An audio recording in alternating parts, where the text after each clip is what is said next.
Hey, a couple days ago, I made the trip over to Riverside, California, stayed in a motel, got up early in order to take on Mount Baldy, which is number 25 on the top 50 climb list in the United States. Um, it didn't work out the way I thought or had hoped. So I parked at the base at a park, made the trek halfway, about 6.5 miles, to the Baldy Lodge. The 6.5 miles that I did climb were absolutely brutal. California just has some amazing, amazing terrain when it comes to climbs, and the grade is unforgiving. The grade going up to the summit, which is another 6.5 miles from the Baldy Lodge, averages anywhere between 11 and 17%, which is crazy. So I'm sitting there refilling my water bottle, and another cyclist said, "Hey, have you ever been here before?" I said, "No." He said, "Well, if you don't feel like making the track all the way up to the summit, trust me, it's insane.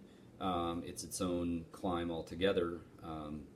Take Glendora Road, which goes along the ridge of the mountain range and down." And I thought, okay, so my battery life on my cell phone was minimal, and I thought I'd wing it. Lo and behold, it added another 20 miles to my cycle ride.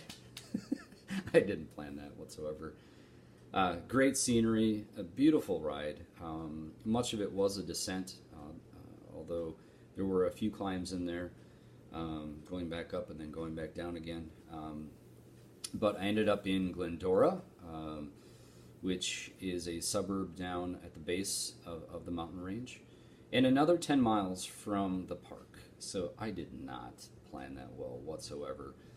So I added about 30 miles onto my trip after taking that 6.5 mile climb up to Mount Baldy Lodge. I was not happy, but I made it back to the park, and I figured I would go back because I do have to finish that climb.